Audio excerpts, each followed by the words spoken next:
Hi kids and welcome to Clinical Chemistry 1, and I would also like to congratulate each and everyone for you are now in your third year, which means to say one more year, internship na, and then you're almost there in terms of finishing this course.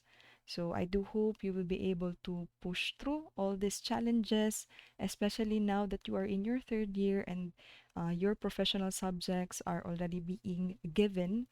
And syempre, mabigat-bigat yung mga professional subjects nyo. So, pray and listen carefully to the different discussions. So, as of this moment, our first topic for Clinical Chemistry 1 is all about laboratory safety and patient preparation. So, we all know that this has been being discussed to you a lot of times from PMLS 1 or I guess PMLS 2. Then again, we need to reiterate this one because we are talking about safety here and we are talking about patient preparation here, which is uh, the baseline for us to get accurate results when we are doing certain tests. So let's proceed to your objectives. Now, objectives are placed in the lesson overview in Canvas. That is why I will no longer read this one by one. We'll just proceed directly in discussing your laboratory safety. So let's discuss laboratory safety first before proceeding to your patient preparation. Now, of course, lab safety are rules that are used in every lab to keep everyone safe. And safety is needed to prevent us from getting injured, getting sick, and so on and so forth. And syempre, when we are talking about laboratory, kumbaga, everything that could harm us is already there. From the different infectious microorganisms to the uh, different hazards that may pose like electrical fire. So we will be talking about that one along the way. Now, of course, there are different safety agencies and organizations that govern, or it could be govern, create different policies in terms of laboratory safety, and these are the following. So we have your OSHA, your Occupational Safety and Health Administration. You have your CLSI, your Clinical and Laboratory Standards Institute.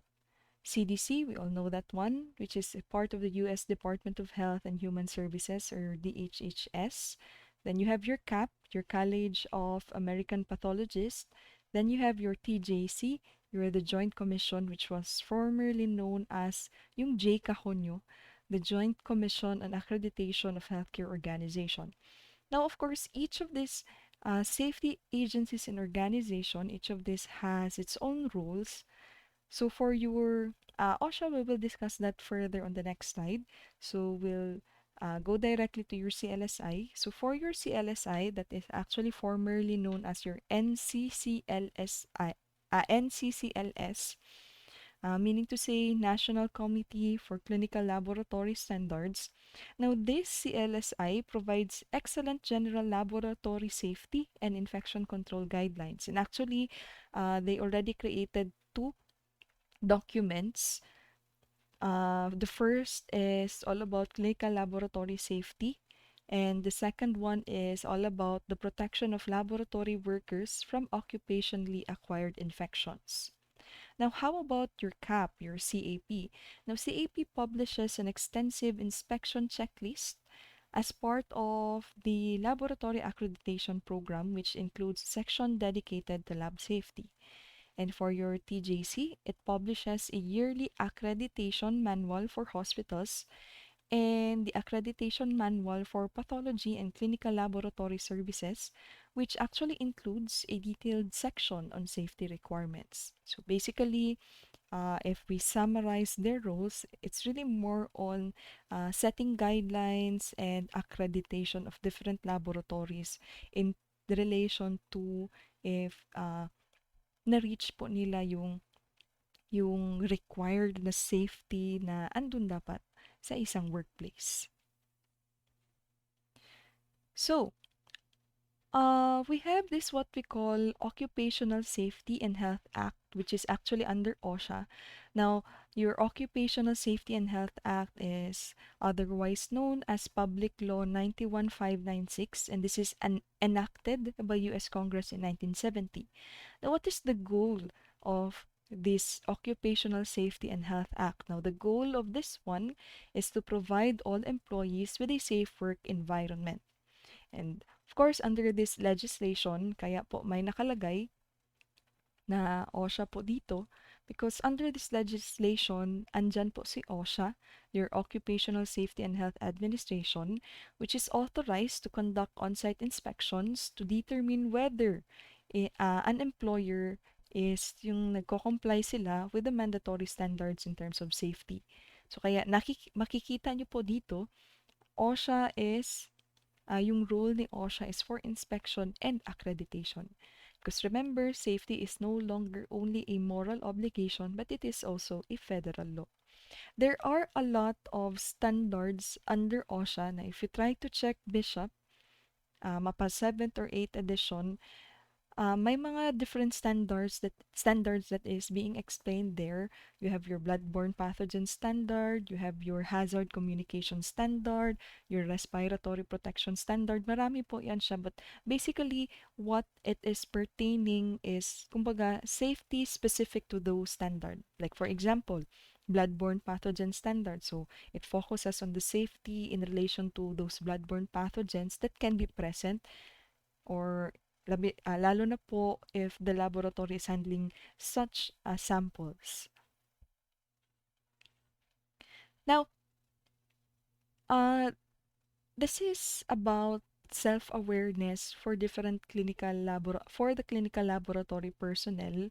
Now, as you can see here, we have employers' responsibilities and employees' responsibilities. Siyempre, di po dapat si employee lang. Employer and the employee should share safety responsibility. So, while the individual employee has an obligation to follow safe work practices, and of course, they need to be attentive to potential hazards in the place that they are working, employer has the ultimate responsibility for safety and delegates authority for safe operation to laboratory managers and supervisors. So, kumbaga, this is a shared responsibility because no matter how careful or how careful we are, if the workplace in itself and we do not have the correct policies while working, parang nababaliwala pa rin yung safety na sinasabi natin. So, employee also has a responsibility for his or her own safety and the safety of co-workers. But basically, ato lang po na siyang i-discuss. We will just discuss that further later. So, let me just read one by one what are these responsibilities, starting with the employer's responsibility. So, first is to establish lab work methods and safety policies. Second, to provide supervision and guidance to employees. Next, provide safety information, training, PPE, and medical surveillance to employees. And lastly, to provide and maintain equipment and lab facilities that are adequate for the tasks required. How about the employees' responsibilities? Know and comply with the established lab work safety methods, have a positive attitude towards your supervisors, your co-workers, facility, and safety training. So ito po yung sinasabi ko na the employee also has a responsibility for his or her own safety and the safety of co-workers. Hindi lang po sa'yo, kundi kasama na din po yung mga katrabaho mo. Then give prompt notification of unsafe conditions or practices to the immediate supervisor and ensure that unsafe conditions and practices are corrected. And lastly, engage in the conduct of safe work practices and the use of PPE. So kaya siya, 'di ba? Personal protective equipment, giving you protection, giving you safety. So yan po for employers and employees' responsibilities. Siyempre, being an employer, we are liable to our employees, that whatever happens to our employees, if it is because the workplace is harmful, then you are liable of that. While the employees, syempre kita, again, we need to be aware and we need to understand how everything works. lalo na po dun sa part when we mentioned to give prompt notification of unsafe conditions. Siyempre, in the laboratory, we are dealing or using different machines. So, unsa man ang, what are the different threats that is, uh, what are the different threats there? So, it could be, pwede ka ma-electrocute because there are improper na mga cord connections and whatsoever. So, kana na siya. Mga unbalanced, diba? Pinaka-basic po siguro, unbalanced centrifuge, mga ganun po. So, again, we need to prevent accidents and injuries. Now, of course, in order for us to reach that safetyness in the laboratory, we have this what we call prevention strategies. And these are the following. We have your engineering controls, administrative controls, work practice controls, and lastly, your personal protective equipment or your PPE. Now, if we try to arrange this one from the most less effective to the most effective line of defense, now, so this will be our arrangement. The most effective would be your engineering controls. Next would be your administrative. So actually what I presented a while ago, naka-hierarchy na po yun, this part. This is already in hierarchy from most to least effectiveness. So from engineering to administrative to work practice and to your personal protective equipment. So you could actually see beside each of these prevention strategies, their general meaning. But since we will be discussing that one by one, so we'll leave this one for you to read. So let's proceed with this. I don't know if this had been discussed to you in your previous subjects, but I could recall na na-mention po namin ito during PMLS 2, that in terms of the hierarchy of controls, number one, other than engineering controls, meron po tayong tinatawag na elimination and substitution. Elimination will always be the most effective way to ensure safety. That when we say elimination, diba, it means to really remove the hazard. And if you cannot do elimination, then the next thing that we can do is the substitution, meaning to say replace the hazard or at least find safer alternatives to those existing hazards. Then we already have your engineering controls, your administrative controls, then your PPE. So this is just an example as to how we plan or how we do ensure safety to the workplace. This is actually an example of those people working in checking packages, which involves the use of a utility knives. Siyempre, ano po yung hazard dun? Since you are using utility knives, you are prone to certain accidents like cutting yourselves. And if we think about elimination, we are telling ourselves that we need to stop our workers we need to stop our workers in terms of performing tasks that involves using utility knives. So, kaya nakikita po ninyo dito, 'di ba? Do you need to use a blade? Now, if the answer is yes, meaning to say na kakailanganin po talaga natin yung utility knives, di po natin siya pwede i-eliminate, then our next would be substitution. So since we cannot remove such hazard, we cannot eliminate the use of utility knives, the next thing that we can do is to look for alternatives. Diba? Can you use a safer blades? And actually, during during my research on that matter, actually may mga safer utility knives na mina-manufacture na yung name actually nung safe na utility knives is what they call slice with a trademark. So, ayun siya. Para lang din po yung sa atin in relation to the use of syringes. Na diba, since we cannot really eliminate the use of syringes, even if we are it is very prone to needle stick injury. So what we tend to look at are substitutions. alternatives. And 'di ba, marami naman po tayong mga alternatives na we have needleless na mga needleless na type of collecting blood or yung mga retractable, so yun sila. So, ganyan po yung sa substitution. Then, for the engineering control, does a human have to do the cutting? So, dito po, mag insert na kung pwede po yung machines na yung gagawa. Just like in the laboratory, di ba, na there are always manual processing of different tests. But in order for us to prevent, like, being exposed to certain chemicals, kaya may mga machines po tayo that do that job. And then for the fourth, your administrative control, can the worker use a safer cutting method?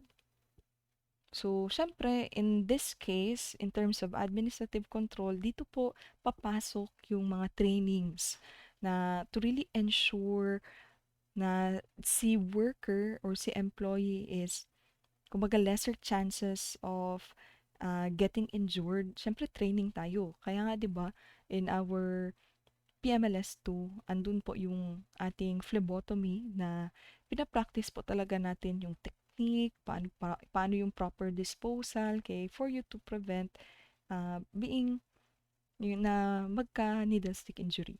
And then lastly, your PPE. So, workers should use cut-resistant gloves, but in our case, disposable gloves. And we all know the purpose of those gloves. So, may mga videos lang po ako dito. If you happen to be under me during PMLS2, so pwede lang po din ninyo skip. But I still want to present this one because this is actually very, kumbaga, parang mga wow factor na mga na manufacture. So, ito po yung sinasabi ko na needleless. So, kindly watch this one po.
Ayun. So, 'di ba?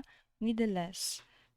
But the problem lang with that is that you are getting capillary blood, and we all know the composition of that one. So, need lang din po yung mga needleless ng further study and investigation na if it is allowed to be used for certain tests na kailangan ng whole blood sample talaga and not the capillary blood, yung venous blood talaga. So we are done with the example. So now we proceed with engineering controls. So when we say engineering controls, uh, these are those that involve making changes to your work environment to reduce work-related hazard. Diba the first thing that comes to our mind when we say engineering, it's more on buildings, construction. So, yan din po yung point ng engineering controls dito. Engineering controls remove the hazard from the workplace or create a barrier between the worker and the hazard, like for example, installing physical barriers such as bullet-resistant enclosures, so mga ganon. Now, this type of control are preferred over all others because they make permanent changes. Diba? Make permanent changes that reduce exposure to hazards and do not rely on the worker's behavior. And as you can see here in this part, to po, so these are just examples of your engineering controls. So let's go over them one by one. So we have your puncture-resistant containers, so, 'di ba? Expectation versus reality, kids. Although I think you already saw this one, yung nasa expectation na needle, pang-dispose ng needle container or sharps container. But then again, not because di po siya pinapagamit noon, but because there are limited number of these containers and its capacity is really low. Ang bilis-bilis po niyang mapuno. That is why the alternative, o diba, substitution.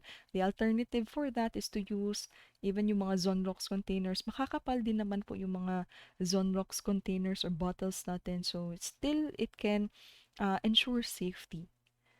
The next one would be safety needles. So you can see here, these are current na mga trends of your syringes. Hindi na po yung tipong parikap-rikap and manual removing of your cap.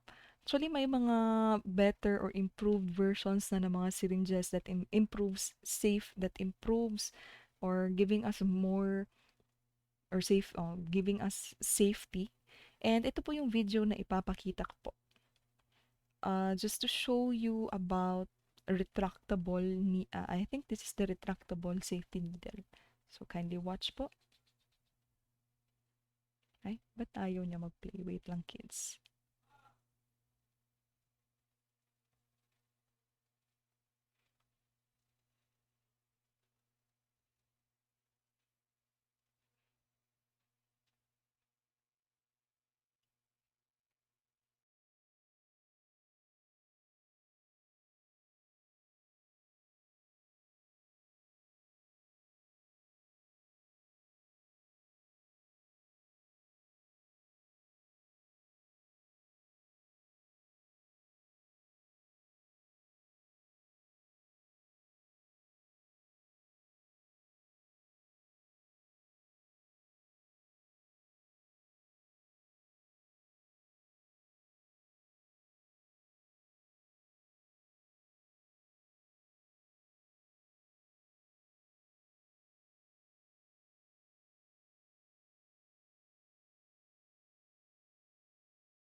Ayun. So, nakita niyo po ba? If in case dili siya klaro, kids, I will just also post this one dun po sa canvas para just in case gusto niyo pa siya ma-view ulit. So next we have your biohazard bags. Remember, when we say biohazard, it refers to biological substances that pose a threat to the health of living organisms, primarily that of humans. And we have your splash guards. Now, in terms of your biohazard bags, just to reiterate lang, to remind you once again, the color coding and the type of waste that should be placed. So I guess you are already very familiar with the black and the green one. Kasi sila 'di ba yung common talaga, black for non-infectious dry waste, while your green is for the non-infectious wet waste like any kitchen waste, dietary waste, food waste, while your yellow is for the infectious and pathological waste. You have this yellow with black band, in which that is where we are going to place our chemical waste, including those with heavy metals, orange for radioactive waste, and red for sharps and pressurized containers. Then we have the purple for cytotoxic or cytostatic, which must be incinerated in a licensed or permitted facility. When we say cytotoxicity, it is the quality of being toxic to cells. So meaning it is very toxic to our cells, and that is why we should not come into contact with this type of waste. Then we have your volatile liquid containers. Diba? When we say volatile, meaning it easily evaporates.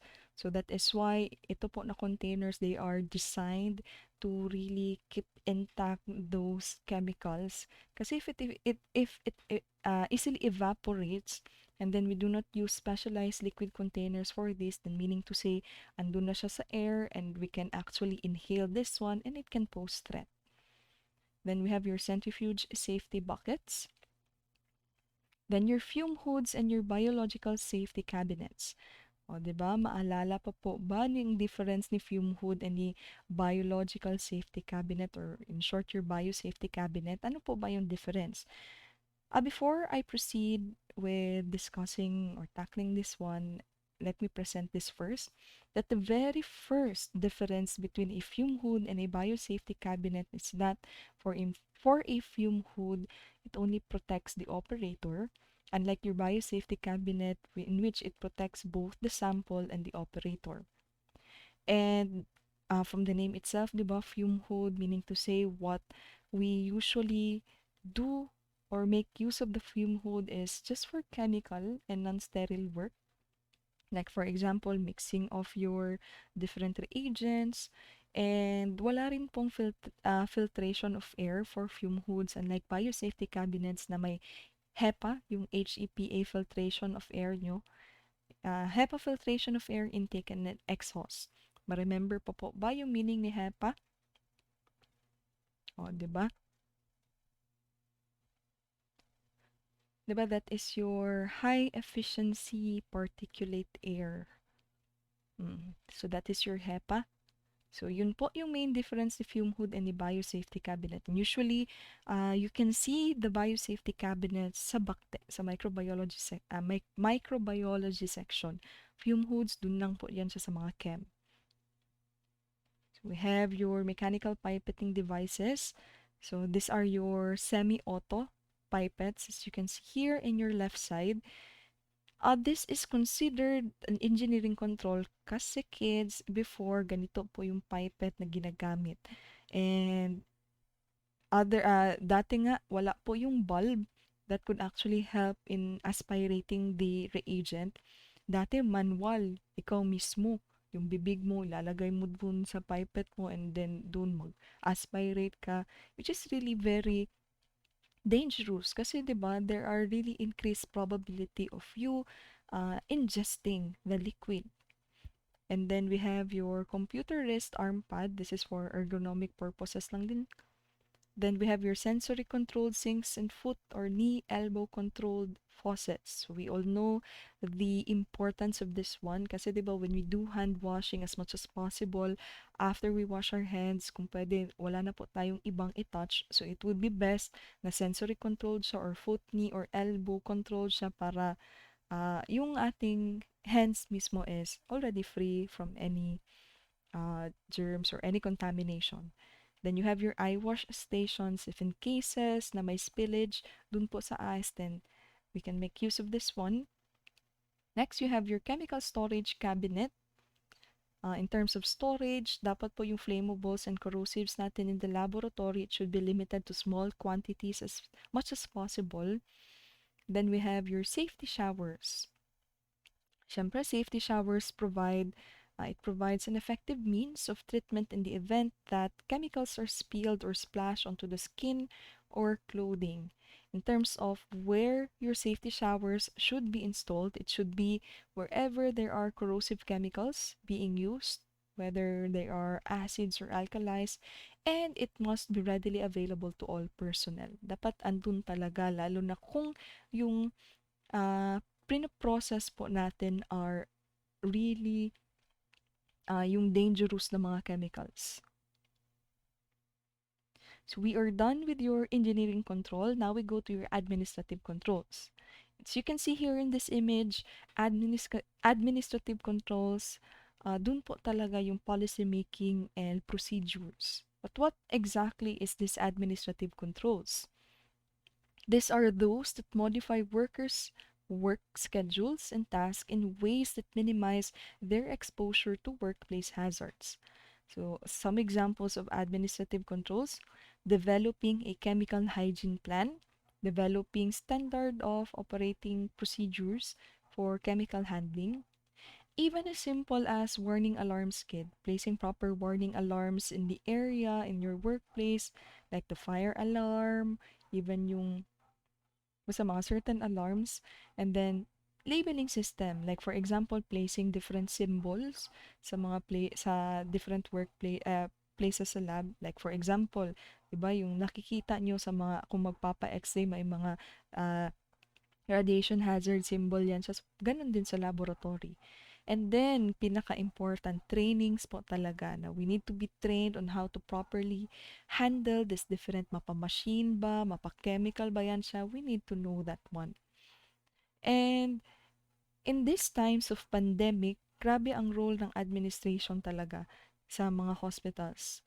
So, as what we have defined, administrative control, di ba kasama na din po yung work schedules na kaya nga 'di ba if may mga relatives man kayo 'di ba yung style nila in terms of the work schedule like straight 1 week work and then next week is off, yung ganun alternative para lesser exposure and not just to yourself but also lesser exposing your families from whatever is there in your workplace.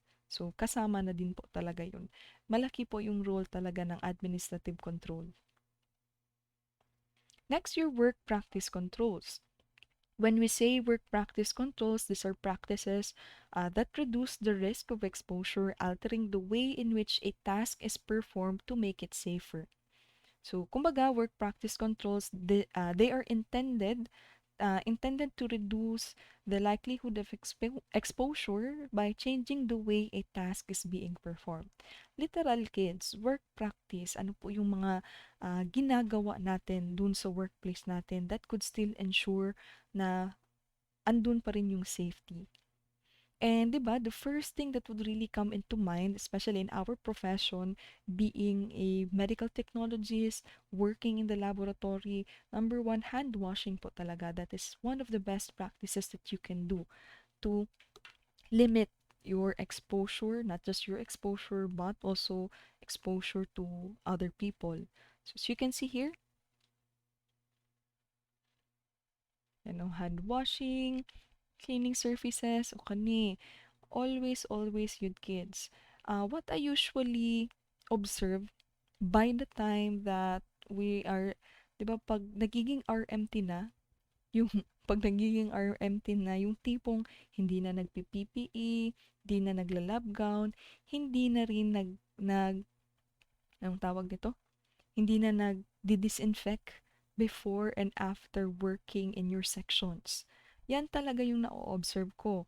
Kasi when I was working in the laboratory, that laboratory, we actually handle interns. And of course, there are some interns that after graduating and passing the board exam, dun din nag-a-apply. And then, syempre, ma-observe mo talaga kasi intern ka. So, parang conscious ka masyado na hala, disinfect dito, disinfect doon. But by the time na nagwo-work na, nagiging RMT na, nawawala yung mga ganun na practices. No, dapat kids, until you become a registered medical technologist and until such time na magwo-work ka na sa laboratory, dapat dala-dala mo na yun. Not because you are already a RMT doesn't mean na 'di ba parang kumbaga gino-joke namin to na parang nagiging ka na superhero na dahil RMT ka na parang nagiging barrier mo siya or shield na di ka na ma-expose, di ka na ma-infect. So ayun, just would like to remind you na again, make it a habit, make it a practice that you will bring until such time na you are going to work na. So, other work practice controls, avoiding unnecessary use of needles and sharps and not recapping, not recapping. Siyempre, wala tayong choice dyan. Then, red bag waste disposal, immunization, 'di ba? At the start of before mag-start yung internship nyo po, usually what is being required is to have a HEPA booster. Very needed. And then job rotation to minimize repetitive tasks, orientation training, continuing education, no eating, drinking, or smoking in the lab, then your warning signages. So what you can see here in the image, this image in your right side, yung hand washing technique nyo. So I hope hindi nyo pa nakalimutan yung proper hand washing technique. So lastly would be your personal protective equipment. So I think memorized namang yun kaayo nato ni, di ba kids? Murag by heart naman kaayo ni siya, no? From PMLS to different labs pa ninyo na pabalik-balik. Wear your gloves, wear your lab gown. So ito po yung PPE nyo. From gloves to lab gown as mentioned. Kasali, eye wash stations could be considered still as a PPE. Then you have your protective eyewear, face shield, face mask, your safety showers, and your appropriate footwear. So, we are done with the prevention strategies. Now we go to your hazards classification or your different types of hazards. So as you can see, these are the different types of safety hazards. We have your biological. Siyempre, when we say biological, ang pinaka-main na source po talaga nito is your infectious agents. So what are the possible injuries? So certain infections could be either bacterial, fungal, viral, or parasitic. Then we have your sharps. So syempre, when we talk about sharps, andun po si needles, lancets, and even broken glasses. So what is the possible injury? Cuts, punctures, or worst case scenario, bloodborne pathogen exposure. Like for example, kung si patient may HIV or positive sa hepatitis, di ba? And then chemicals, so yung source are in the case of the laboratory reagents po talaga yan. So it could be so the possible injury would be exposure to this toxic, carcinogenic, or caustic agents. Lalo na po kung nasa histopathologic section kayo. Kasi syempre, andun talaga yung pinakamaraming reagents and mga chemicals and andun po yung tipong may increase talaga na exposure to those na nalanghap nyo talaga. Diba? From formalin pa lang to alcohols, mga methyl alcohol, ganun. Then we have your radioactive. So, yung mga equipments, na may, especially those equipments with radioisotope. So, possible injury is radiation exposure, electrical, fire or explosive, physical. So, yun siya. Di ko na po isa-isahin since we will go over with this one by one man din. So, proceed po tayo. So, these are the general classification other than those that have been mentioned. Kasali din po dito yung compressed gases, cryogenic materials, and your ergonomic. And as you can see here, in terms of safety hazard kids, ang masasabi ko po talaga is always know your labels. Kasi 'di ba, di naman po words yung nilalagay dun, even sa ating mga gamit. 'Di ba? Yung mga symbols naman kaagad. And then, what if hindi natin alam yung symbol? Then that would mean we do not know the threat it poses.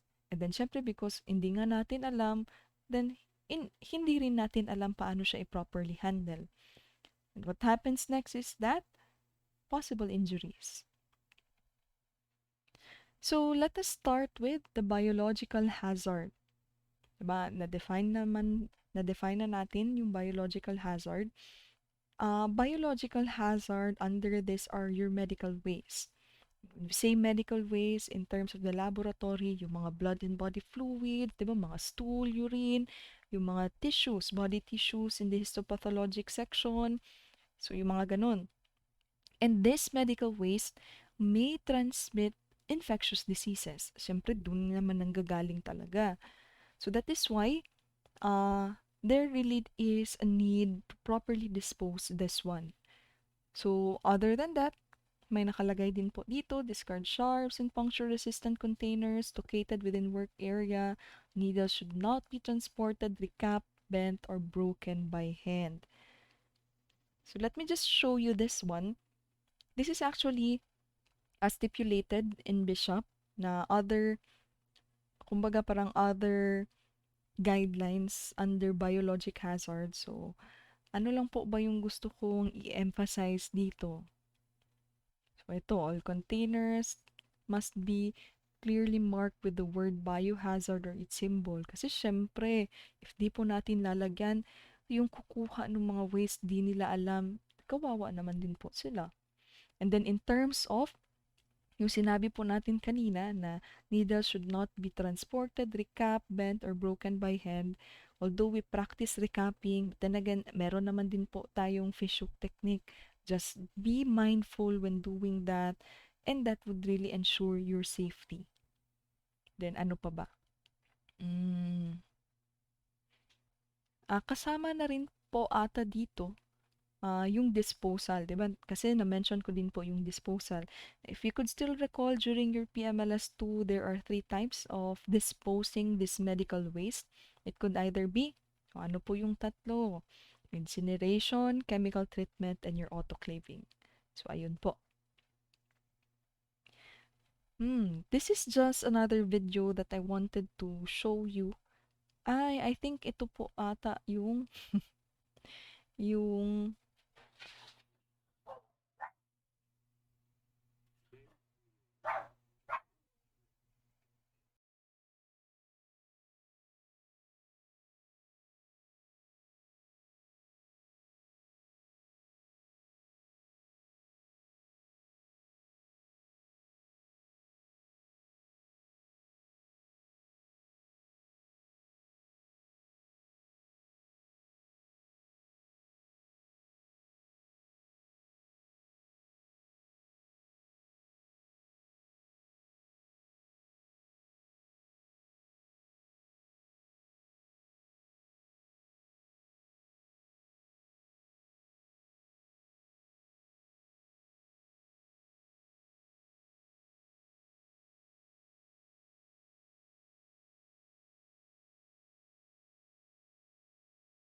ayun, ito po pala yung retractable.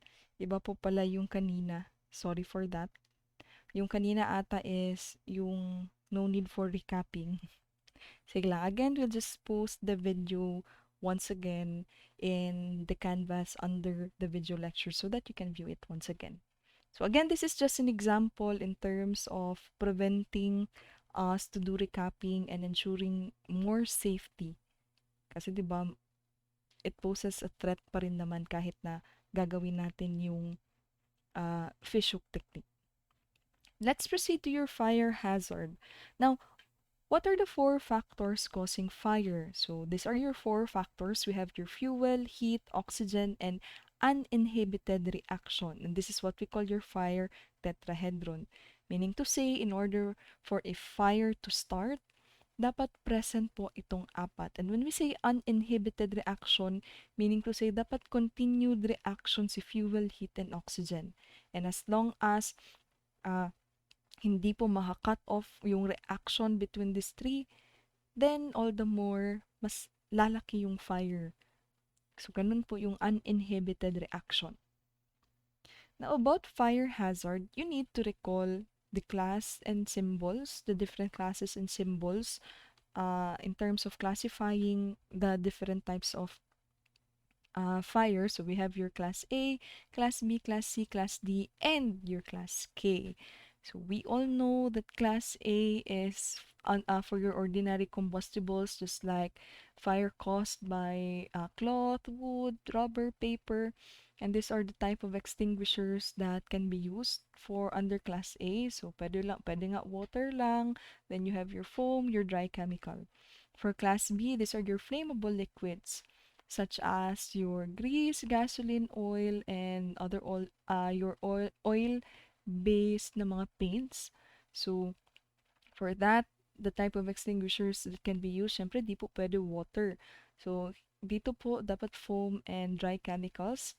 Class C is for your electrical equipment, and then Class D for your combustible metals, and Class K is for your cooking oils. And for your Class D, yung dry powder po dito is a special type of dry powder. And actually for Class C, D, and K, it would be best to leave that one to the trained na mga firefighters to put it off. Kasi medyo delikado ito ng mga type of fires, lalo na kung electrical equipment or mga combustible metals. So, syempre, do not forget how to operate your fire extinguishers. Remember the word pass, meaning pull pin, aim nozzle, squeeze trigger, and sweep nozzle. Ayun. So let's proceed with this one. These are the different types of fire extinguishers being used. And na-mention din naman po natin yung iba, yung common is water, dry powder, foam, and your carbon dioxide. And ano po yung napapansin nyo between the four? 'Di ba? Between the four, the type of fire extinguisher that you can use for all classes is your dry powder. So as you can see here, for use on pwede si A, B, and C, and even D. Unlike the others, si foam for A and B lang, si carbon dioxide for B and D lang, so ganun. So, careful lang din po tayo. We need to know what type of fire extinguisher to be used or else na imbis na ma-okay na hinuon, wala na nasubraan na murag kumbaga mas grabe pa hinuon nato worsening the case. So, ganun. So now is your electrical hazard. Now, syempre, in the laboratory, di po mawawala sa electrical hazard. Why? Again, we are operating different machines, especially as simple as the centrifuge, di ba? That is the most common electrical equipment being used in the lab. Other than that, meron po mga aircons, mga ganun. So, ano po yung dapat i-look out natin to prevent electrical hazards? It's either your frayed cords, may mga removed ba na grounding prong sa plug, and any type of shock when the equipment is being used. Pag may shock na gani, inform immediately your supervisors. And then, so what will happen if there is an electrical hazard? The direct effect of that would be shock, even burns, or worst case scenario, death. What will be the indirect effect? It can cause explosion and fire. Diba, if you could still recall na there are many reports about causing a fire na dahil lang sa mga cords, lalo na yung charger, yung mga phone chargers na di tinatanggal dun po sa socket. So, yun siya. Kaya, possible explosion and fire. Next would be your chemical hazard. So, employees must be notified of the potential health hazards of the handled chemicals. Chemical storage equipment must be arranged and labeled accordingly. And the best thing that we need to know for us to, the best thing that we need to read in order for us to understand how to properly handle these chemicals is your MSDS. Ano po yung MSDS? Diba? Your Material Safety Data Sheet. But before that, take note of the storage requirements. Ano po yung mga dapat stored separately? Your flammable solids, organic acids, oxidizers, water reactive substances, so mga ganun. Siyempre, there are proper storing of chemicals since may mga chemicals na pag itatabi-tabi natin, wala na. It can cause, still, pwede sila mag-react with one another from its vapor, yung mga ganun. Or kung sila yung magkakasama, delikado kasi for example, sila yung grabe yung reactivity and then sinama mo sila and then nagkaroon ng fire or what, and wala na. Boom. Punta na gets ninyo kids. So ito po yun. What is MSDS? What is Material Safety Data Sheet? Material Safety Data Sheet, dun po nakakompile lahat ng needed na information about the chemicals that is being handled. An MSDS must be on file and available for each chemical in the lab, and these are the lists that is written in your MSDS from the product identity to the hazardous ingredients present, physical data, fire and explosion hazard data, reactivity data, health hazard data, precautions for safe handling and use, and then control measures. Andun din po sa MSDS nakasulat na if in the case that you got exposed to it or nagka-direct contact ka, mga ganun, andun din po nakasulat kung ano yung dapat mong gawin. So that is why it is really safe to read your MSDS. So this is an example of your MSDS kits. Diba? So this is an example of your methyl alcohol. So, ito po, nakasulat na po dyan lahat-lahat. Diba? Yung mga numbers na nakalagay dyan, like for number 1, diba? The statement of hazard. Number 2, the hazard class. Number 3, your safety precautions. Number 4, this is your NFPA na hazard code. Then number 5, we have your fire extinguisher type. Then number 6, safety instructions. Number 7, ito, formula weight. Number 8, your lot number. So, ayan.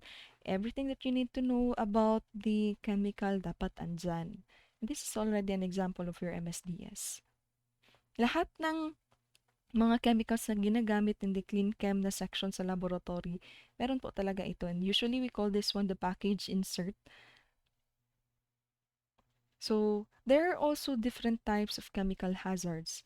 As you can see here, the image on the left side, these are already its symbol. So, we have your flammable, you have your corrosive. Diba, when we say corrosive, it means it causes obvious damage to our living tissue. We have the reactive, diba, on materials which are liable to explode or react violently on contact with air, water, or other chemicals. Then we have toxic. Actually, toxic na kinsa. Toxic. Under toxic, andun po yung mga carcinogenous, mutagens, and even poisonous na mga chemicals. You have your irritant, which will cause irritation in the eyes or even in our skin. And then we have your environmental hazards. So these are materials which are toxic and or can cause harm to the environment at large. So yan po. And these are just some examples on your right side. Ito po yung nasa right nyo na image. These are just some na mga chemicals or yung mga potassium, sodium nyo na in terms and when they are arranged from being the most reactive to the least reactive. Then imagine, potassium, sodium, calcium, mga reactive na ikayo ni sila. Unlike your, di ba, hydrogen, copper, silver, mga least reactive metals or ions. So since we've mentioned about NFPA, hazard label, this is actually the meaning of your NFPA. What does NFPA stands for? That is your National Fire Protection Agency. So, bali, yung colors po dyan, kumaga, yan na po talaga yung color dyan. Di po siya pwede i-interchange. Yellow, red, blue, and white po talaga yan siya. And each of your diamonds represent a certain hazard. So, for the red one, this is your fire hazard. So, as you can see here, meron po tayong rate from 0 to 4. Each represents your flash point. Ano po yung meaning ni flash point? Flash point is the lowest temperature at which a liquid can give off vapor to form an ignitable mixture in air near the surface of the liquid. Meaning to say, the lower the flash point, the easier it is to ignite the material.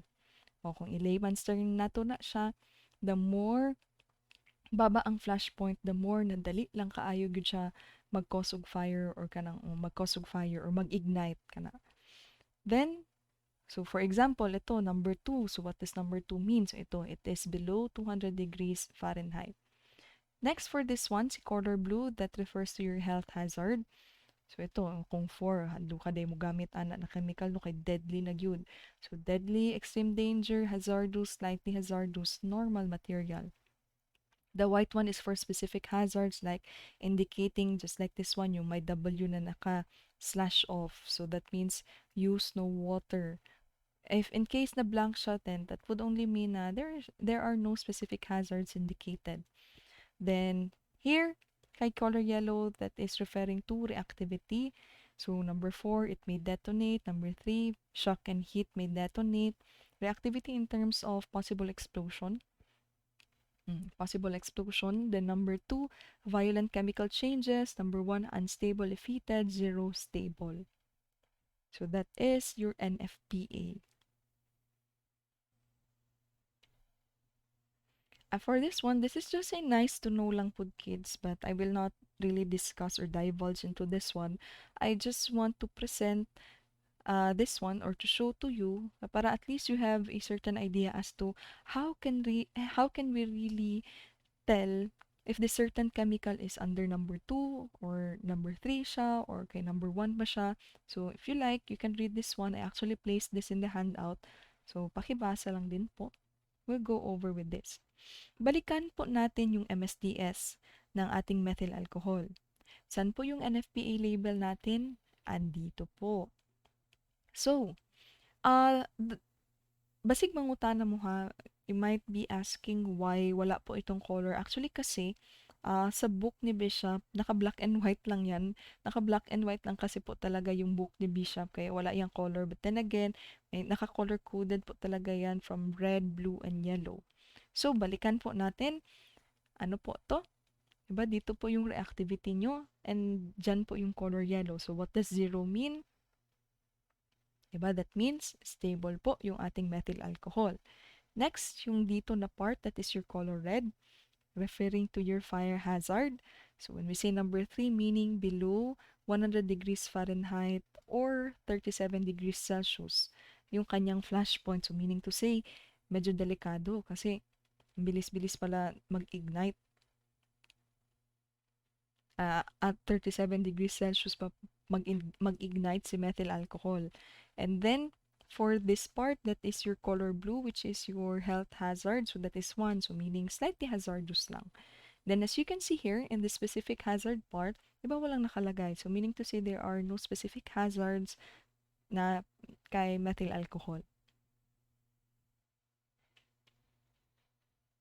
Sige. So let's proceed.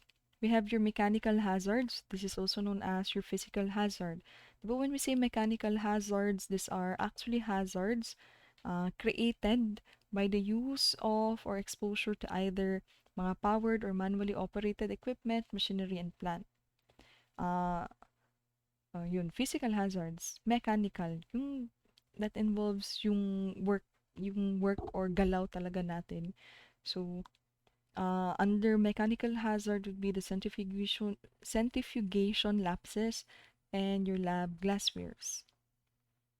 So you can see these are just some regulations for in order to prevent mechanical hazards. Diba simple as avoiding yung tatakbo-tatakbo kayo dun sa loob ng laboratory kasi syempre baka po siya na magkabangga-bangga kayo, ganun. Then watch for wet floors, bend knees when lifting heavy objects, keep long hair pulled back, avoid dangling jewelry, maintain clean and organized work area, and wear closed-toe shoes. So these are just some examples of regulations in order to prevent any mechanical hazards. Next is your radiation hazard. Ionizing radiation can damage living tissue in the human body. It strips away, kumbaga it strips away your electrons from atoms, breaks some chemical bonds. Now, when these particles come into contact with organic materials such as human tissue, they will damage them if levels are high enough, causing burns and cancer. Kaya, di ba, if I could still recall, may nabasa po kasi ako na as much as possible when we do X-ray tests, siguro sa isang year dapat maximum na daw yung 3 times. Kasi, syempre, radiation exposure yan. And the principles that are involved, kids, in order for us to reduce the exposure of radiation in the case na andun po talaga tayo palagi, remember these 3 things: distance, shielding, and time. Syempre, yung pinakagrabe na may radiation exposure are those, yung mga radtech. yung mga rad tech, 'di ba? And ito lang po talagang tatlo ang needed. 'Di ba? Distance, shielding, and time. So if we are wearing certain equipments that could prevent us from being really exposed to it. So yun yung shielding. Distance and time is related. The more you are distant from the source of radiation, the lesser exposure. The longer period of time that you are exposed to that radiation, then the more yung hazard. So ganun lang po. Then we have your compressed gases. When we say compressed gas, kids, these are gas or mixture of gases in a container having a certain pressure. Kaya nga compressed. We are putting pressure in that container. Pressure exceeding 40 psi at 21.1 degrees Celsius. All compressed gases are hazardous because of the high pressure inside the cylinders. And kids, gamay na leakage lang. Naalay mga leakage aning mga compressed gases or naalay accident na mabroke ang mga valves ani sa inyuhang compressed gases, it can become a certain missile. As in, na tipong pwede gyudayon siya magbuto. Nga na siya kahadlok. So that is why it is still considered a hazard. How about your cryogenic material? Diba, when we say cryogens, these are substances used to produce very low temperatures. Gaano ka-low yung tinitingnan natin? Could be as low as negative 153 degrees Celsius. And in terms of cryogenic material, yung pinaka-common na ginagamit natin is your liquid nitrogen. And usually, you would encounter these cryogenic materials in the histopathologic section pa din. Lalo na if may mga cryostat tayo na mga procedures that is needed. So, yun siya yung ginagamit, yung liquid nitrogen. And the boiling point for that is negative 196 degrees Celsius. So, the major hazard of liquid nitrogen are associated with the properties of extreme cold and evaporation. And when we say extreme cold, di ba andun pa rin yung cold contact burns, yung asphyxiation, explosion, ba? Pag ganyan, and yung tipong pag numb yung hands nyo, kalimot ko sa term kids, pero kana ganing, di ba, mag-bluish na inyuhang mga kamot, na naitingling sensation. Sige, term ana. Basta kana na siya kids. Sorry, nakalimot si ma'am. Ato na term. So, kana na siya. So, still, we need to be careful when handling this chemical. Then, we have your ergonomic hazard. Siyempre, when we talk about her ergonomic hazards, these are factors in our environment that can harm our musculoskeletal system. And usually, the first thing that would come into our mind when we are talking about ergonomics, diba, it's all about proper posture. Preventing our body from being strained or from being yung tipong kanang na dali dayon makapoy because of incorrect na mga postures and application. So, ergonomic hazards causes strain disorders, and the primary contributing factors for this are your posture or position, the applied force, and the frequency of repetition. So, what are the prevention strategies? Job rotation to minimize repetitive tasks, or which is under your work practice control, and using computer wrist or arm pads, which is under your engineering controls. And actually, ang dami-dami pa din.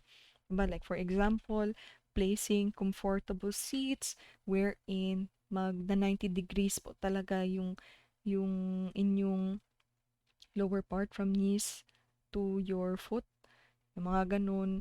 And then, job rotation is really nice kasi imagine kunwari naka-assign ka sa phlebotomy and 'di ba repetitive naman po talaga yung blood collection. So it would be better na nagro-rotate kayo, doon na naman kayo sa microscope. 'Di ba imagine what if andun kayo sa uripara na section and the whole day lang kayo nagma-microscope checking urines and stools. And 'di ba that would really still cause strain to your eyes. So kaya better po talaga na may job rotation. So, to end our discussion about laboratory safety, Remember that safety begins with the recognition of hazards and is achieved through the application of number one, common sense, safety focused attitude, good personal behavior, good housekeeping in all laboratory work and storage areas, and above all, the continual practice of good laboratory techniques. Again, di dahil RMT na tayo, wala na yung mga ganito. Hindi na magpi-PPE, wala na yung mga ganun na practice. Again, that is really needed to ensure your safety. Sige. So now we go to the second part of our topic, and that is all about patient preparation. Siyempre, in the laboratory, labi na that our work involves blood collection, there are a lot of things that we really need to consider. Depending pa po talaga sa kung ano yung kailangan natin i-test. And that is why it is really very important to instruct properly your patients. Lalo na if this certain test needs some preparations, like for example, yung mga fasting, mga ganun. Kasi kawawa din naman yung mga patient nyo na kunwari galing pa sa malalayo, and then pagdating ng lab, wala palang mga ganun na instructions sa binibigay. Then of course, as much as possible, di po talaga dapat tayo proceed sa blood collection and testing kasi di na accurate yung kanyang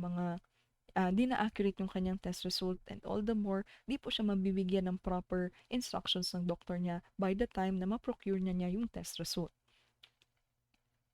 So, patient preparation is under your pre-analytical variable or factor. Well, when we say pre-analytical, meaning to say before the actual testing, and these are the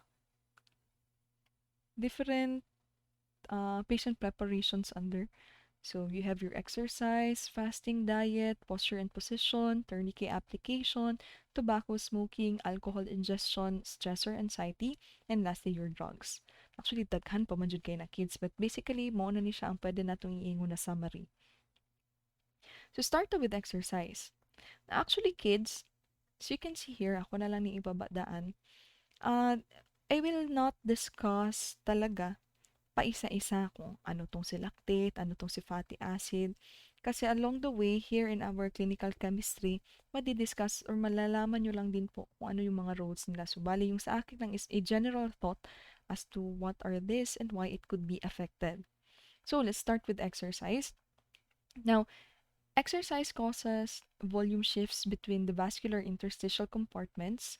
It can cause volume loss kasi di ba we sweat a lot during exercise. And since there is sweating, then there are changes also. Since we are doing certain exercises, then there are also changes in our hormone concentration. Now, there will be increase in our lactate, fatty acid, and ammonia. Take note of lactate, kids. Lactate causes, kumbaga lactate is being produced if there is a lack of oxygen and it is being built up in your muscle. So, syempre, during exercise, diba? During exercise, kanang kumbaga, magapas magyutaani, and usually there are lesser oxygen, lalo na if we are still starting. And what happens because oxygen is being consumed at a faster rate, there will be less oxygen to create ATP. So, what happens is, si lactate yung ating nakre-create. O, diba? Balikan nyo po si Biochem. Yun na nga yung sinasabi ko, kids. CC1 and Biochem is really very much connected.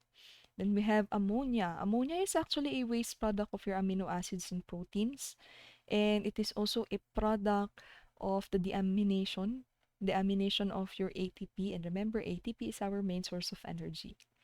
Then, long-term also of increase in your CPK, your creatine phosphate kinase, your AST, your LD, and your aldolase. Bale, these are enzymes, and these enzymes are found in your skeletal muscles, and that is why they increase because, of course, when we do exercise, diba, gamit biya gyud ang atong muscles. Then, may increase din po of these hormones, your prolactin, testosterone, and your luteinizing hormone, elevated levels of your proteins in urine or your proteinuria.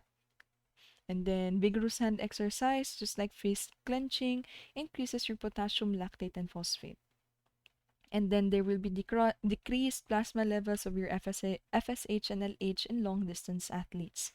Kaya nga kids, dun sa mga athletes, lalo na if they are really those na everyday talaga na nag-e-exercise, FSH and LH are actually your reproductive hormones. And usually, if we overuse our body, isa sa magdi-decrease is your FSH and LH, and this actually involves your menstrual cycle. Kaya yung mga athletes po talaga, they do not have a normal menstrual cycle because yun na nga, yung sabi ko, kasi nga, they tend to overuse their body, lagi silang nag-exercise, so ang tendency, yung gagawin ng body natin, it's because we needed to focus on the exercise being done, sinastop niya yung other secretions ng ating mga substances sa body, and that includes your FSH and LH. So now we go to fasting. Now, if we wanted to test the concentration of our glucose, dapat at least 8 to 10 hours siya. Pero kung lipids and lipoproteins naman, dapat at least 10 to 14 hours. That is why what we usually instruct in our patient, if it involves your FBS and lipid profile, dun na po tayo sa 10 hours. Diba kaya at least borderline sa both your glucose and your lipids. Then 48 hours fasting. Oh, if there are 48 hours of fasting, that could actually increase your bilirubin. The reason for this is because kumbaga, so ano ba ni pag-explain? Gina-increase ang clearance of bilirubin. Oh, kana na siya. It's more on the clearance of bilirubin kids from the plasma, which decreases during fasting. And then 72 hours fasting would increase your triglycerides, while glucose will decrease in women to about 45 milligrams per deciliter.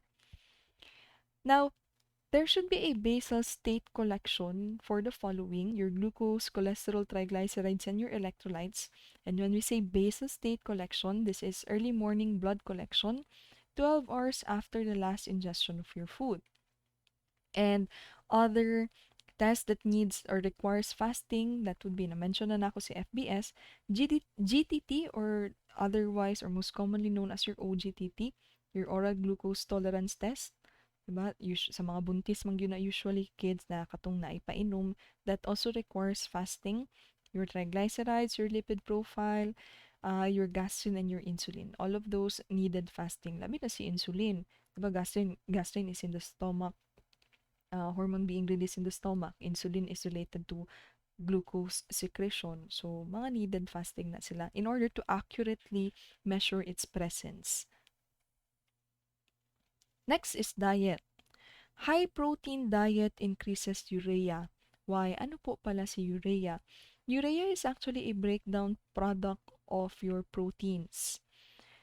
You might ask naman, bakit kanina sabi nyo din si ammonia? Actually, when we go back to how proteins are being broken down, ang first kasi niyan is ma-convert yan siya to ammonia, and then ammonia can be further converted into urea.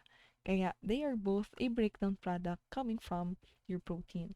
So kaya if you are in a high protein diet, expect na tataas po talaga yung urea nyo, and that is actually bad. Not actually bad, but can pose certain na kanang ano lang po sa inyong body, certain effect into your body. Glucose, lipids, catecholamines may show variation due to post-absorptive hormonal effects. Then, high protein, low carbohydrate diet increases your ketones in the urine. Saan po ba galing si ketones? Why there is ketone formation? Remember kids that ketones comes from the breakdown of your fats. And since during this time, 'di ba, high protein, low carbohydrate kayo, meaning to say lesser yung carbohydrates and fats na present sa inyong body, ano na po yung gagamitin ng ating body na i-convert for energy use? Siyempre, dun na tayo kukuha sa mga fats or even to your protein. And then, ang effect po niyan is the formation really of your ketones. Then fat-rich food may increase potassium, ALP, triglyceride, and your 5-HIAA. Ano po meaning ni 5-HIAA? This is your 5-hydroxyindole acetic acid. And this is actually a uh, breakdown product of your serotonin. 5-HIAA is a breakdown product of your serotonin. But remember, serotonin, di ba, is a certain chemical or hormone in the brain that can actually affect our mood. Kaya nga, 'di ba, the more we eat delicious foods and yung tipong mga favorite natin na food, the more increase yung serotonin, the more we feel good. O, 'di ba? So serotonin, examples of serotonin-rich food, your banana, your pineapple, your tomato, and your avocado. And since these are serotonin-rich foods, expect that there will be an increase in the secretion of your 5-HIAA rather. So caffeine increases concentrations of your glucose because caffeine promotes the release of your catecholamines from your adrenal medulla and brain tissue. Bale, si catecholamines kasi kids, yung effect niyan is ini-increase niya yung glucose natin and then decreasing the release of your insulin. Catecholamines are actually your fight and flight hormones. Muna siya katong ginaano nato ng mga adrenaline. Muna yung catecholamines. Then increased in obese persons are your LD, your cortisol, and your glucose. Now let's proceed to posture and position. The preferred position during phlebotomy would always be an upright position or nakasupine na position if in case na yung mga patient, yung mga inpatient na naka-bed rest. Changing from supine to sitting or standing position will increase levels of your albumin, enzymes, and calcium since kasi the changing from supine to sitting or standing causes constriction of your blood vessels and reduction of your plasma volume. Changing from sitting to supine increases the levels of your protein, lipids, BUN, iron, and calcium since there will be a shift of water and electrolytes into your tissues, which causes hemoconcentration. Changing from standing to supine position decreases the levels of your cholesterol, triglycerides, and lipoproteins since this causes extravascular water to transfer to your vascular system and it dilutes your non-diffusible plasma constituents. Prolonged standing for more than 30 minutes could increase your potassium due to the release of potassium to your muscles. Kasi 'di ba, yan naman po yung role ng ating potassium in terms of present yan siya in terms of the muscle contraction that is important. Prolonged bed rest could decrease your plasma albumin due to fluid retention. So yan po yung all about the posture and position. That is why it is advisable that we need to, lalo na yung mga patient natin na galing pa sa labas, nagbiyahe pa, and then nagpakuha ng dugo, it is actually advised to let the patient rest for at least 15 minutes. Kasi para mag-regulate ulit yung kanilang mga bodily substances present na at least na mag-normalize and mas stable. Now we go to your tourniquet application. 1-minute application is recommended. Prolonged application causes hemoconcentration and anaerobiosis. Diba? We are already familiar with hemoconcentration. It means increased concentration of your cells and solids in the blood, usually resulting from loss of fluid to the tissues.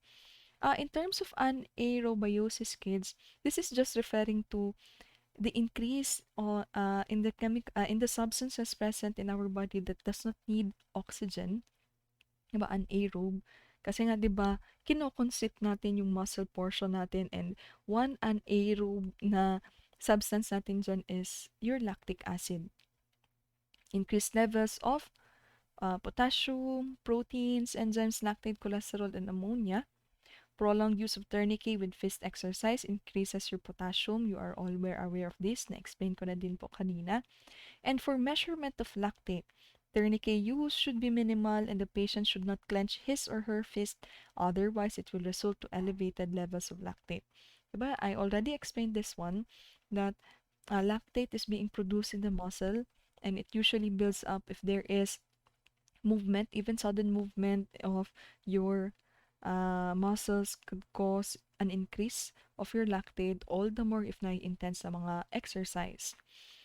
Just to share lang din, kids, actually I really hate it when a certain request is na mag-collect ng blood from patients kay kanisa asking for lactate measurement. Kasi nga, it would really be best not to use tourniquet, although it is mentioned here na to use it minimal, but the protocol in the laboratory that I work is dapat wala talaga. And imagine unsa kalisod magpalpate or mangita og veins na walay tourniquet. Plus dili pa gyud na paspas ang flow sa blood once na kanang mag ano mo sa inyong syringe na mag-collect, grabe po jud nakahinay kasi wala nga si tourniquet. And that is why I really hate that one because of the certain preparations needed. Next is tobacco smoking. It increases your plasma catecholamines and cortisol. It increases your glucose, growth hormone, cholesterol, triglyceride, ammonia, urea, lactate, insulin, and your 5-HIAA. It also increases non-esterified acid concentration. It decreases your vitamin B12, and it increases your thiocyanate. Basically, the thought of increasing these certain hormones is that tobacco, di ba si tobacco may nicotine? And nicotine actually has an endocrine effect in our body, thus elevating those endocrine hormones. So yun lang yung major talaga natin na explanation. I tried to search the reason why mag-decrease yung level ni vitamin B12. Wala po ako nakita na article, but mainly yung pinopoint out lang nila is because there is, since kasi nga threat yung tobacco in our body, so vitamin B12 may be decreased because of overusing it to compensate na yung yung need ng ating body due to smoking. Next is your alcohol ingestion. It increases the level of your urate, triglycerides, and your gamma-glutamyl transferase. Take note of the GGT, your gamma-glutamyl transferase.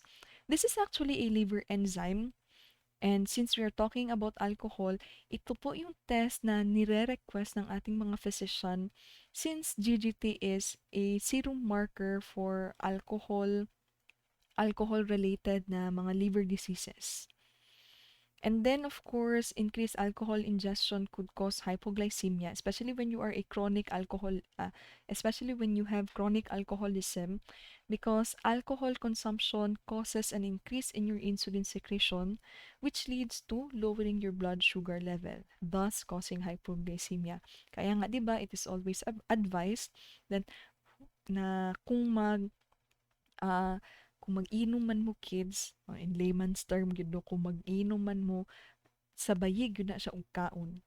Kaya at least, diba, kaysa mag-hypoglycemia mo, hadlok mag-hypoglycates. Worst case scenario that could cause your death. So, drink moderately. Next, we have your stressor anxiety. Stressor anxiety affects adrenal hormone secretion. It also increases your catecholamines, cortisol, your ACTH, prolactin, insulin, albumin, glucose, and lactate. Total cholesterol has been reported to increase with mild stress and HDL cholesterol to decrease by as much as 15%. And stress or anxiety could also cause hyperventilation. And when there is hyperventilation, it also affects our acid-base balance. You can actually relate this one, kaning hyperventilation, when you reach your blood gases, pH, and buffer system. Now, in relation to the hormones being mentioned here, kaning manggong catecholamines, kaning cortisol, kaning ACTH ninyo, what could trigger its release is actually stress. Every time we are stressed, these hormones are being released. Kaya nga, kung andun po talaga tayo sa part na grabe na talaga yung stress and anxiety, expect the increase of this certain hormones. And in terms of hyperventilation, syempre, usually pag may stress or may anxiety po tayo, diba, momentary stress could actually cause our body na to tense up, diba, tense mangyutaan na. And since our body tenses, since na ay body tension, diba, we begin to breathe a little more shallow, and a shallow breath will lower our oxygen levels in the blood. And that lowering of oxygen in our blood will give a signal to our brain na we are at stress. Kaya nga, we are at stress. So, kaya, and since, di ba, since nag-lower man ang oxygen level sa atong body, so mo na ang next na i-signal ana sa atong body is hyperventilation, conserving or needing increased oxygen. Next is drugs. Hepatotoxic drugs can elevate liver function enzymes, syempre from the word itself. Its target is your liver, so it can elevate your liver enzymes. Diuretics. Diuretics can cause decreased plasma sodium and potassium. Diba, diuretics are also known as your water pills, and these are, diba, diuretics are a common treatment for high blood pressure. And the effect actually of diuretics is it reads our body, it reads or lowers our plasma sodium and potassium levels. While your opiates causes increase in liver and pancreatic enzymes. Diba opiates, mga kuan man ni siya? Excited man na ka ng pang-high na mga drugs, diba? What causes it to increase liver and pancreatic enzymes is that the main one content, I'm not sure if it's the main, but one content of opiates is what we call your acetaminophen. And this acetaminophen, it has a uh, direct effect to our liver na kung naay build up aning acetaminophen kids, it will cause toxicity, liver toxicity. So yun po. So now we go to your physiologic variation. When we say physiologic variation, changes that occur within the body such as cyclic changes or those resulting from exercise, diet, stress, gender, age, drugs, posture, or any underlying medication. So, what are those substances that is affected by diurnal variation? When we say diurnal variation class, it's more on saying na ay fluctuations ana sa atong body. So, substances that are increased in the morning is your ACTH, aldosterone, your cortisol, and iron. Decreased in the afternoon are your ACP, your GH, your parathyroid hormone, your thyroid stimulating hormone. Kaya most substances with diurnal variation are actually your hormones. That is why it is really very tricky when we are being requested to collect samples for hormonal testing, just like the ones mentioned here. Kasi nga, uh, timing is really needed here. Na kung kailan po yung highest concentration nila, dapat dun din yung time. Just like for example sa ACTH. As far as I could remember, the highest peak of ACTH is at 8 in the morning. So kaya dapat si patient andun na talaga sa laboratory by 8 a.m. para may blood collection na nagagawin. So tricky siya. Affected by age.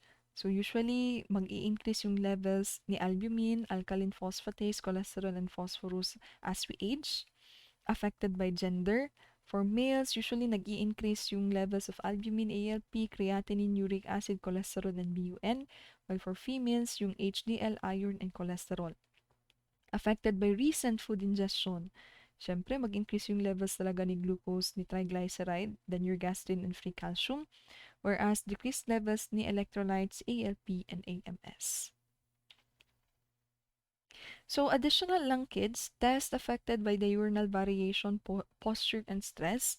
So, we leave this one for you to read because it's already self-explanatory. All you need to take note of this is to remember ano yung highest niya, when yung highest concentration niya. So, ito po yung peak, lowest. So, you need to remember that one. So, that ends our video lecture. I hope na naapa mo, you're still listening, and na-take note nyo din, lalo na yung mga things na sinasabi ko po because mga important din po yun, yung mga bagay-bagay na di nyo po makikita dyan sa PowerPoint and sa handout. So I would like to end this discussion by saying this quote, "The capacity to learn is a gift, the ability to learn is a skill, the willingness to learn is a choice." Always remember, kids, it's not just about saying na di ka magaling. It's always about your willingness and yung kagustuhan mo talaga na no matter how much na dili ka ing anak gyud ka grabe o brain cells kay ako personally kid sa I could really say na di man gyud ko bright, di man gyud ko ing anak kahawd, and that is why I always try to compensate it by really reading books and studying. So, sig matingala mo, hala si Sir Melvin Manao. Actually, the PowerPoint that I presented is from Sir Melvin Misolas, though may mga additional lang, but basically it comes from here, so that is why I would also like to thank Mr. Melvin Misolas for this one. Gamay lang na disclaimer, kids, kay as much as possible, we want that our video lectures are not being posted to other na mga platforms, and that is why it would be best to put na lang a disclaimer that this is actually our property. Sige. So that ends our discussion, kids. Thank you for listening. Sakto, we are at 1 hour and 30 minutes. So isa gyud siya ka session, isa ka lecture na session. So I wish you all good luck and study well. Thank you.